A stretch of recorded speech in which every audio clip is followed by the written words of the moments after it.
Stories associated with Halloween are often mystical and mysterious, but there are several real cases that have left an ominous mark and are associated with this holiday. Here is one such creepy story that happened on Halloween: the poison candy murder. In 1974, on the eve of Halloween, a tragic incident occurred that forever changed society's attitude to this holiday.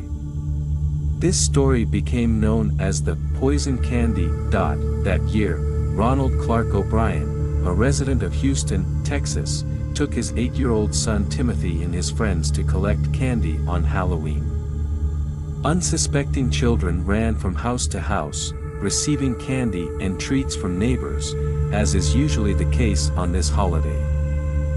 After the evening ended, Timothy returned home and ate one of the candies he received, pixie sticks. A few minutes later, the boy began to complain of severe stomach pains and soon lost consciousness. He was immediately taken to the hospital, but they could not save the boy. The cause of death was cyanide poisoning. An investigation began, which soon became one of the most frightening stories of Halloween. The police found out that the candy that Timothy ate was poisoned. And the most shocking thing is that his own father, Ronald O'Brien, was the culprit. It turned out that Ronald deliberately poisoned the candy in the hopes of receiving an insurance payment for his son's life. He bought the insurance in advance and planned the murder for the money. Moreover, he gave the poison candy to other children, but fortunately, none of them ate the candy. This case shocked the whole of America and became the reason that parents began to carefully check their children's candy after Halloween, fearing that it could be counterfeit or poisoned. Ronald O'Brien was later convicted of murder, and in 1984, he was executed by lethal injection. This story of the deadly candy has forever remained in the history of Halloween as one of the most terrible and tragic events associated with this holiday.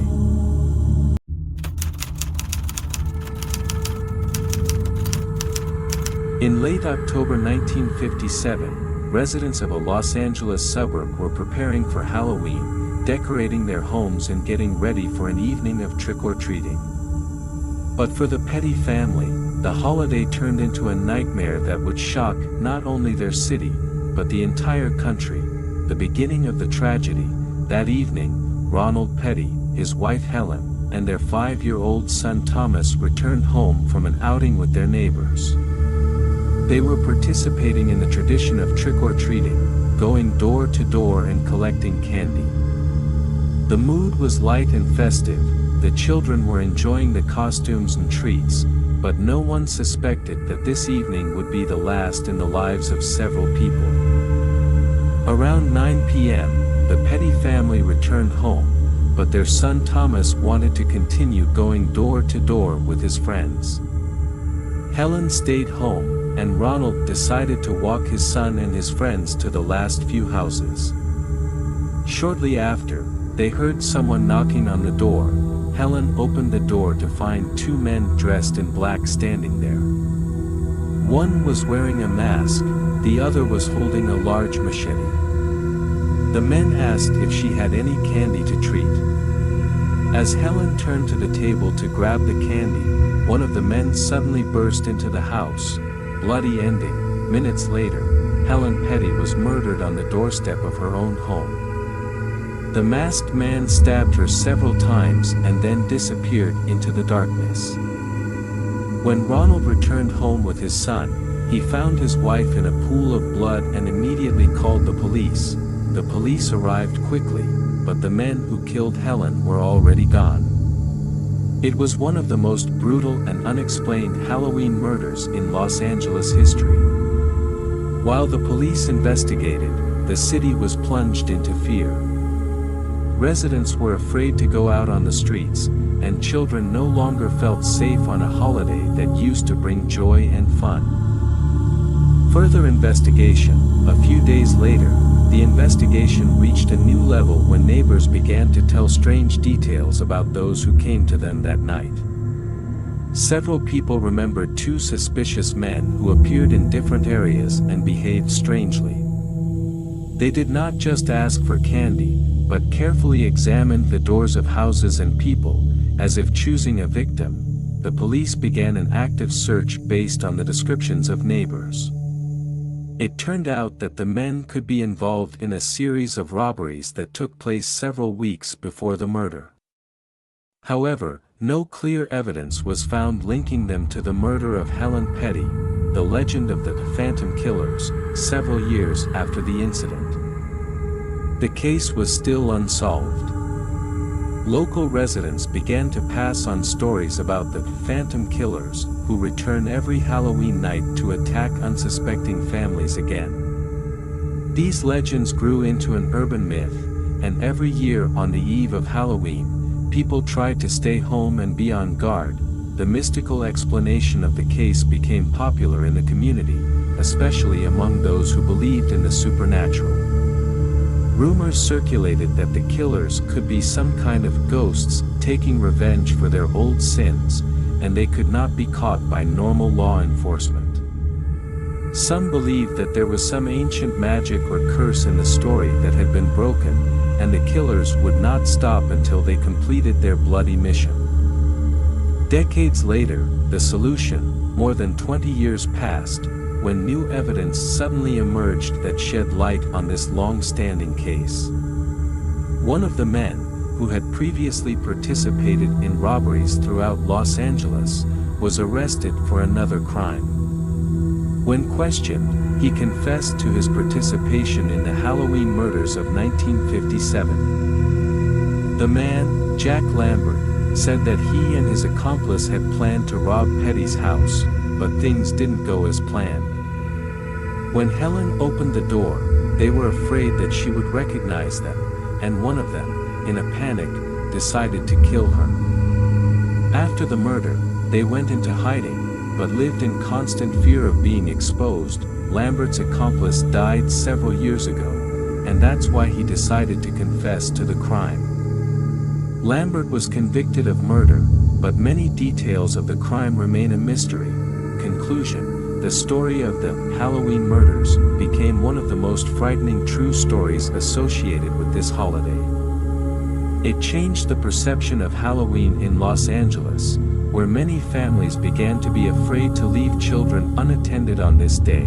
This case serves as a reminder that even on a holiday associated with joy and fun, something truly terrible and unpredictable can happen.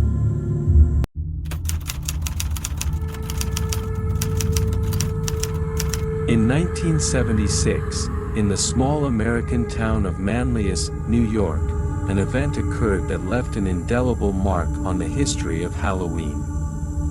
The story began in a cozy, quiet suburb, where neighbors had known each other for years, and the celebration of Halloween was considered one of the most favorite events of the year.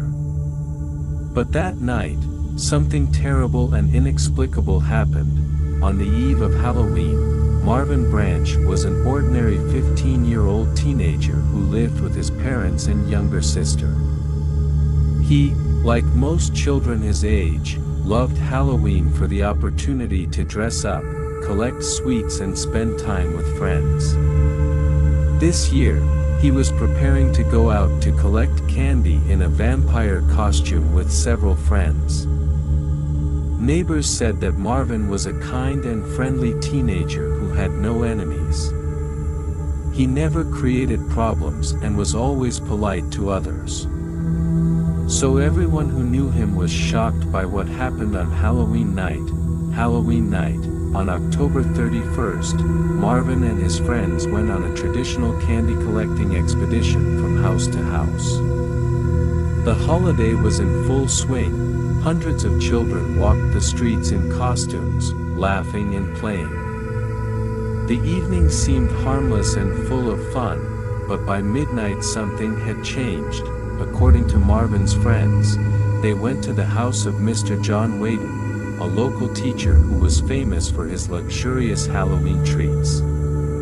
The house was old, with dark windows and an abandoned garden, which always added to the creepiness. The guys knocked on the door, but no one answered. The friends decided that Wayden might have left or was simply not participating in the holiday, and they went on. Marvin said that he needed to go home, and went another way. This was the last time he was seen alive. Disappearance. When Marvin had not returned home by 1 a.m., his parents became concerned. They called his friends, but none of them knew where he was. His mother called the police in a panic. A massive search began. Volunteers and police officers combed the entire city, examining every street, every corner in the hope of finding the teenager. 2 days later, a hunter found Marvin's body in a wooded area on the outskirts of town. It was strangely positioned, as if someone had carefully laid it in the ground. Next to the body were his Halloween candy, some of which was opened but not eaten. The medical examination showed the cause of death to be strangulation, but there were no signs of a struggle on the body. Moreover, there were no signs that Marvin was dragged or restrained by force.